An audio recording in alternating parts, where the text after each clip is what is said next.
Olá, que bom que você está aqui com a gente para ouvir um pouquinho mais sobre saúde da tireoide. Mas antes de começar esse vídeo, eu quero te pedir uma coisa. Por favor, já deixa o seu like nesse vídeo, ativa o sininho de notificações para você saber quando eu estou postando material novo aqui e se inscreva no meu canal. Então hoje eu estou recebendo a doutora Letícia Mosca, cirurgiã de cabeça e pescoço, que vai conversar um pouquinho com a gente sobre nódulos de tireoide.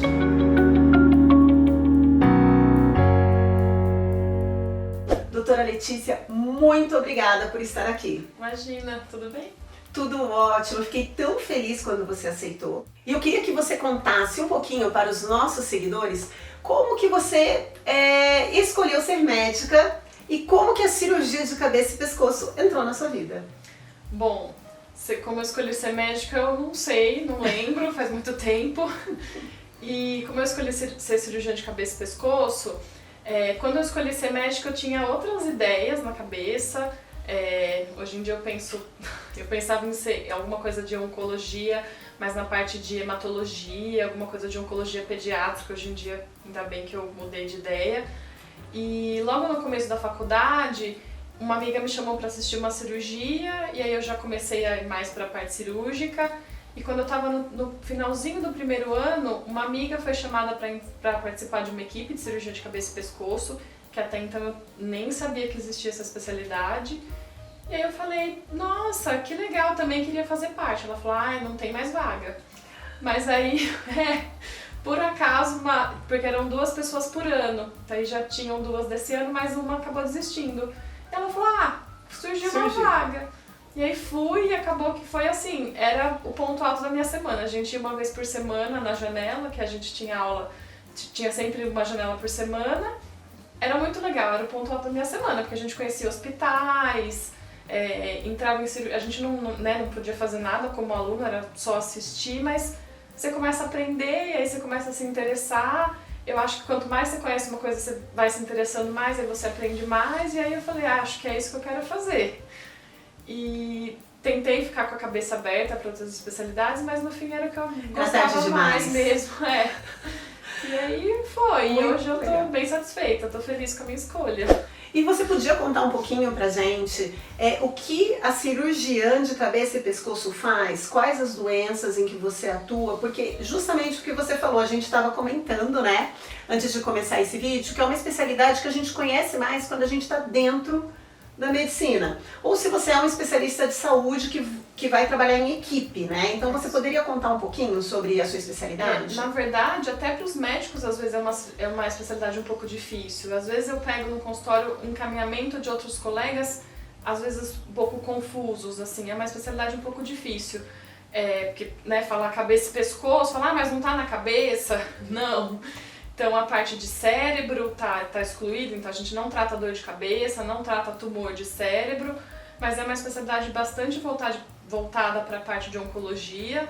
Então a gente trata tumores da parte de garganta, né, que a gente chama de laringe, tumor de boca, tumor de seio paranasal, de glândula salivar, a parte de doença de tireoide, né, daí a parte de tireoide, tanto neoplasia de câncer, mas também doença benigna.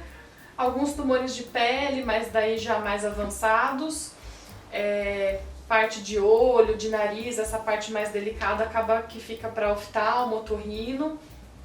Algumas doenças congênitas, cisto tireoglosso, algumas coisas que são as doenças das crianças, né? Porque a gente vê muito na pediatria, né? Isso, torcicolo congênito, cisto tireoglosso, cisto branquial. Mas não é todo cirurgião de cabeça e pescoço que trata a criança. Alguns optam por, quando a criança é muito pequenininha, pode ser o cirurgião pediátrico e alguns cirurgiões de cabeça e pescoço ficam também com eles. Mas eu, por exemplo, quando a criança é muito pequenininha, não me sinto confortável para tratar, acabo encaminhando para algum outro colega. É como endocrinologista também. Tem endocrinologista que gosta de fazer pediatria, que gosta de fazer adulto, e tem endócrino que gosta de fazer os dois, né? É muito legal, você comentou aí da tireoide. A tireoide na verdade, assim, a glândula mestra é a hipófise e a segunda é a tireoide, né? Então, na endocrinologia a gente estuda muito a tireoide. E hoje, assim, tá todo mundo fazendo ultrassom de tireoide, né, Letícia? Com e sem necessidade. Pois é. E a gente sabe que com esses ultrassons modernos, até 70% das pessoas tem nódulo de tireoide. Sim, é uma doença muito frequente. E aí vem minha pergunta, todo nódulo é câncer? Não. Pois é, a maioria desses nódulos não é câncer. O que a gente tem na literatura é que em torno de 95% desses nódulos não é câncer. A minoria, só 5% dos casos é que é câncer. Então, quando a gente descobre o nódulo, a gente vai fazer uma avaliação de alguns fatores. Então, a história pessoal desse paciente, se teve alguma irradiação prévia, radioterapia, a história familiar, se tem algum antecedente na família de casos de câncer, e as características desse nódulo no ultrassom. Tanto o tamanho, algumas outras características, para ver se a gente vai só fazer o acompanhamento ou se vai fazer alguma investigação complementar, se vai precisar fazer biópsia ou não. Então eu não faço biópsia de todo mundo? Não, são a minoria dos casos que vai fazer biópsia. Ah, muito interessante. Então faz a biópsia quando necessário, na minoria. Isso, na minoria dos casos. Fiz a biópsia, veio câncer. E agora? E agora? É o medo de todo mundo, Sim. né? Então, apesar de ser a minoria, os casos de câncer vêm crescendo, né? Tanto porque está fazendo mais exames, os exames estão ficando mais eficazes, então está acontecendo de ter mais diagnóstico. Mas não é o fim do mundo, né? Então, é um tipo de câncer que tem tratamento, tem uma taxa de cura bastante alta. Para o tipo de câncer mais comum da tireoide, que é o carcinoma papilífero, que é em torno de 80% dos casos, a gente tem uma taxa de cura de até 99%. Ótima! Então é uma taxa de cura muito boa. Então, assim, é uma notícia ruim, né? Ninguém quer ter essa notícia de ter câncer, mas não é o fim da linha. Tem bastante coisa pra gente fazer, tem tratamento.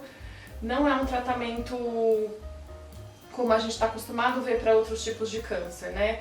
O principal tratamento ainda é a cirurgia hoje em dia, mas não tem quimioterapia. Para a maioria dos casos não precisa fazer quimioterapia, radioterapia.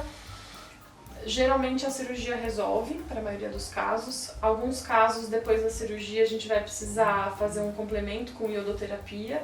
Isso a gente depende do tamanho do nódulo. Para nódulos grandes vai precisar quase com certeza. Para alguns nódulos a gente espera o resultado da cirurgia, da biópsia depois da cirurgia para definir. Tá bom, fiz a cirurgia, tirei a minha tireoide e agora eu não produzo mais hormônio tireoidiano. O que tem que fazer? Então, e o hormônio, você sabe melhor do que eu, é muito importante para o nosso organismo, né? Tudo no nosso corpo precisa do hormônio para funcionar, mas alguém um dia, não sei quem, inventou um remédio que supre muito bem essa necessidade, né? Então, os pacientes devem conhecer como Puran, Synthroid, não sei se eu podia falar os nomes aqui, né? Pode sim. Levotiroxina, que é o genérico. Que tem que tomar pro resto da vida, todo dia de manhã em jejum, vai virar parte da rotina. Levantou, acordou, escovou o dente, tomou café, cada um faz a sua rotina. Todo dia, pro resto da vida, vai ter que tomar esse remédio para repor o hormônio. No geral, os pacientes vivem muito bem, às vezes demora um pouquinho mais, às vezes um pouquinho menos para se adaptar, mas depois de um certo tempo, vida normal. Mas tem que tomar o remédio pro resto da vida. E eu vou ter que fazer essa pergunta, porque eu te contei essa história antes da gente começar esse vídeo. Eu recebi uma mensagem de uma seguidora, né? E foi no Instagram, não foi aqui, né? No YouTube. Essa seguidora tinha tirado a tireoide e estava tomando selênio, vitamina A, fazendo dieta anti-inflamatória para melhorar o hormônio tireoidiano. Adianta? Não adianta nada, não tem mais a tireoide, serve pra quê? Então é o hormônio mesmo que a pessoa tem que tomar direitinho, né? É o hormônio que a pessoa tem que tomar direitinho e é o T4. É o T4. Não adianta tomar o T3 também, né? Não é... Que essa é outra coisa, né? Às vezes o pessoal vai lá dar o T3, mas a gente nem tem isso no Brasil, né? Essa formulação. Tem gente que manda manipular também, que é bem arriscado, né? Porque é uma dosagem muito pequena que a gente não indica, né? É sempre o T4. Ai, muito obrigada pela sua presença aqui. Acho que a gente esclareceu muita dúvida. Espero que você volte. Acho que o próximo a gente pode até falar um pouquinho mais de câncer, né? Gestante também, né? Às vezes, olha, tem muitos temas aí pra gente falar sobre tireoide. E a gente tem a paratireoide também, que é do cálcio, que a gente pode conversar. Pessoal, Você ficou com alguma dúvida? Você quer esclarecer? Pode colocar aqui na nossa seção de comentários. Eu e a doutora Letícia estaremos respondendo para te ajudar, tá? Se você ainda não se inscreveu no canal, se inscreva e deixe o seu like aqui no nosso vídeo. Assim a gente fica mais animada. E eu convido mais vezes a doutora Letícia para vir conversar com a gente. Muito obrigada pelo convite. Ai, amei você aqui. Obrigada por ter vindo. Obrigada.